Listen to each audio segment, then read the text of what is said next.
Welcome to మనం TV. నేను మీ ధనరాజ్. ఈరోజు మనతో పాటు ఉన్న గెస్ట్ ఎవరంటే మా సీనియర్ జర్నలిస్ట్ రాఘు గారు ఉన్నారు. సార్ నమస్కారం. నమస్తే. సార్ వల్లభనేని వంశీ నియోజకవర్గంలో అయితే ఇప్పుడు అంటే తన భూ కబ్జాలు చేసిన దాంట్లో 5,000 పైగా అర్జీలు పెట్టారంట. ప్రజలు 5,000 పైగా హ్మ్. అర్జీలు అర్జీలు పెట్టారంట. వచ్చాయి. అర్జీలు వచ్చాయంట. దాని మీద సార్ దాని గురించి మీరు ఏమంటారు?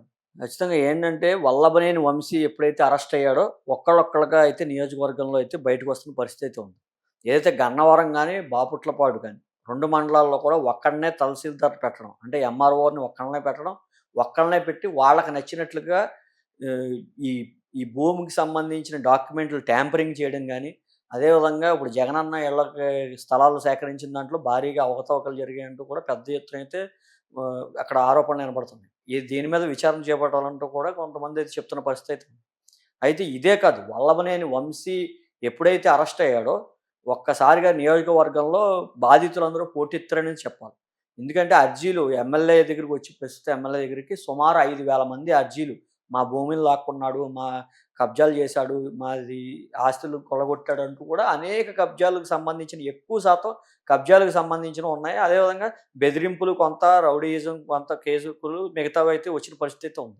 ఎవరైతే ఈ వల్లభనేని వంశీ ఎవరైతే ఉన్నారో వల్లభనేని వంశీ చేసిన భూ అక్రమాలు అంతా ఇంత కాదు. ఇప్పుడు ఒక్కొక్కటిగా బయటకొస్తున్నాయి. గతంలో అయితే ఒక హ్మ్. క్వారీని కూడా వాళ్ళ ఇష్టానుసారం ఆళ్ళ అనుచరులందరూ కూడా కబ్జా చేసినట్టుగా, అదే విధంగా ఈ నియోజకవర్గానికి సంబంధించిన 479 ఎకరాలు మొత్తం కూడా ఈ భూమికి సంబంధించిన ఆక్రమణలు జరిగినట్లుగా అయితే పెద్ద ఎత్తున అయితే ఇప్పుడు అర్జీలొస్తున్న పరిస్థితి అయితే ఉంది.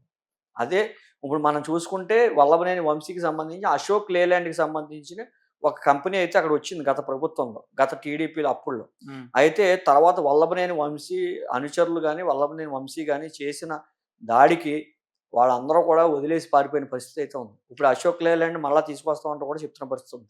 వల్లభనేని వంశీ టీడీపీలో ఉండేటప్పుడు జగన్ పైన కేసేయడం కూడా అయిందంటున్నారు. అది ఎంతవరకు నిజం అంటారు? కేసయితే గతంలో అతను పెట్టడం జరిగింది. ఏదైతే మినిమల్ పంటను తొక్కుకుంటూ వెళ్ళాడంటూ కూడా జగన్ మీద కూడా ఇతను గతంలో కేసు పెట్టాడు. ఇప్పుడైతే జగన్మోహన్ రెడ్డి ఇప్పుడు ఇతను అరెస్ట్ అయ్యాడని జెప్పేసి ఇతని కేసు మీద అతను రేపొద్దున పరామర్శించడానికి వచ్చే పరిస్థితి అయితే ఉంది. హ్మ్. ఇదంతా కూడా హాస్యాస్పదంగా ఉందంటూ కూడా నవ్వుతున్న పరిస్థితి అయితే. ఏదైతే గతంలో టీడీపీ ఎమ్మెల్యేగా ఉండడమే కాకుండా వైసీపీ నుంచి ప్రస్తుతం అయితే ఓడిపోయాడు. గతంలో 2 సార్లు అయితే టీడీపీ నుంచి గెలిచాడు. హ్మ్. టీడీపీ నుంచి గెలిచి విపరీతంగా అక్రమ భూదందాలైతే చేయడం. అదే విధంగా చూసుకుంటే కనుక ఇప్పుడు రీసెంట్‌గా కూడా ముఖ్యమంత్రి చంద్రబాబు నాయుడు ప్రమాణ స్వీకారానికి ఏసిన స్టేజ్‌కి సంబంధించినవి వాళ్ళ అనుచరులే ముఖ్య అనుచరులు దాన్ని దక్కించుకున్నారు. దాన్ని దక్కించుకొని ఆ స్టేజ్‌కి సంబంధించి భారీగా లెక్కలు రాసేసి అవకతవకలు జరిగినట్టు కూడా పెద్ద ఎత్తున విమర్శలైతే వస్తున్నాయి. ఇప్పుడు కూడా అతను అధికారం కోల్పోయినా సరే అతను భూదందాలు గాని, ఇవి గాని ఏమి పోలేదంటూ కూడా అక్కడ నియోజకవర్గంలో అడుగుతున్న పరిస్థితి అయితే ఉంది. ఏదైతే సత్యవర్ధన్ ఇప్పుడు ఎవరైతే ఉన్నారో అతను కిడ్నాప్ చేసి, అతనిపై దాడి చేసి, అతన్ని ఇబ్బంది పెట్టిన కేసులో అయితే ప్రస్తుతం వల్లభనేని వంశీ అయితే ఇరుక్కున్నాడు. వల్లభనేని వంశీకి సంబంధించిన సోదాలు ఇంట్లో సోదాలు చేస్తే ముఖ్యమైన సాక్ష్యాలు కూడా పోలీసులు అదుపులోకి తీసుకున్నారు. ఏదైతే మై హోమ్‌కి సంబంధించిన బూర్జా ఆహ్, ఉంది కదా! దానికి ఆ వెంచర్‌లో ఆ అపార్ట్మెంట్‌లో 11వ అంతస్తులో వల్లభనేని వంశీ ఉంటున్నాడు. ఆ వంశీ ఉన్న క్రమంలో అయితే భారీగా కొన్ని ఆధారాలైతే దొరికినాయి. 5 సెల్ ఫోన్ల దాకా దొరికినట్లుగా అయితే సమాచారం ఉంటుంది. అదేవిధంగా కొన్ని డాక్యుమెంట్స్ కూడా దొరికాయని చెప్తున్నారు. అంటే ఈ భూ కబ్జాల విషయంలోనే అంటే నానికి, అదే విధంగా జగన్‌కి అంటే 5,000 అర్జీలొచ్చాయంటే తక్కువ కాదు కదా సార్. అంటే జగన్‌కి, నానికి అదే విధంగా రజనీకి గూడా ఏమైనా సంబంధం ఉందంటారా? అంటే ముఖ్యంగా ఇది జగన్మోహన్ రెడ్డికి ఉండే అవకాశం ఎక్కువుంటది. హ్మ్. ఎందుకంటే గతంలో ప్రభుత్వం ఎవరైతే ఉన్నారో వైఎస్ఆర్‌సీపీ ప్రభుత్వం అయితే అప్పుడుంది. ఆ టైంలో ఇతను టీడీపీ ఎమ్మెల్యే కింద ఉన్న ఇతను ఫిరాయించి వైసీపీకి సపోర్ట్‌గా వెళ్ళడం జరిగింది. వైసీపీకి వెళ్ళిన క్రమంలో అయితే క్వారీలు గాని, ఇవి గాని చాలా భూదందాలైతే చేశారు. అయితే రియల్ ఎస్టేట్‌కి సంబంధించిన కామన్ సైట్ అంటారు. అది 10% ఇవ్వాలి ఎకరానికి.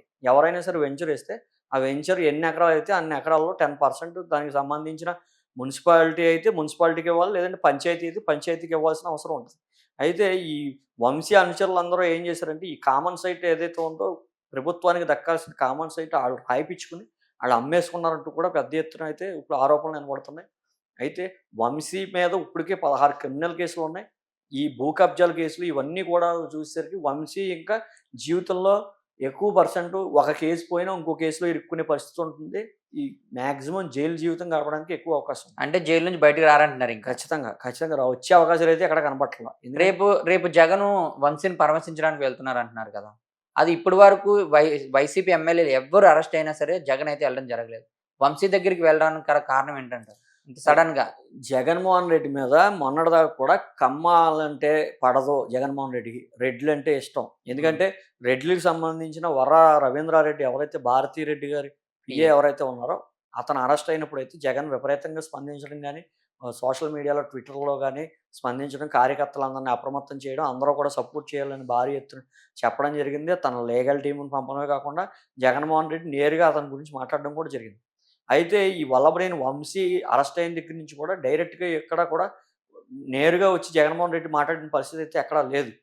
అయితే లీగల్ టీమ్‌ని అయితే పంపించారంటూ వాళ్ళ భార్య చెప్తున్నా సరే, జగన్మోహన్ రెడ్డి నేరుగా స్పందించిన దాఖలాలు లేదు. కమ్మ సామాజిక వర్గాన్ని కేవలం వాడుకునే వదిలేస్తారు.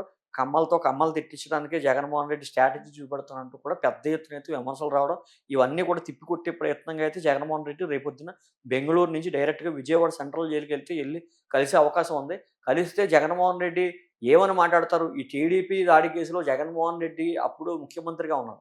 అప్పుడు ముఖ్యమంత్రిగా ఉండి ఆ దాడి చేశారో ఏంటని అడిగితే కనుక నన్ను అభిమానించేవోళ్ళని ఇబ్బంది రెచ్చగొట్టేటట్టుగా మాట్లాడారు కాబట్టి ఈ దాడి జరిగింది. అందరిని కూడా నేను ఆపలేను కదా! అభిమానులే అని చెప్పి సమర్థించుకోవడం కూడా జరిగింది.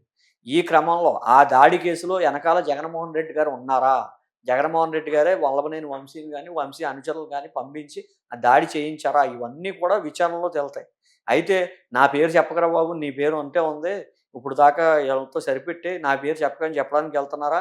లేదంటే గనుక వంశీని ధైర్యం చెప్పడానికి వెళ్తున్నారా? ఇవన్నీ కూడా అంటే తన మీద కేసు రాకుండా చేసుకోవాలనే వెళ్తున్నారంటున్నారు.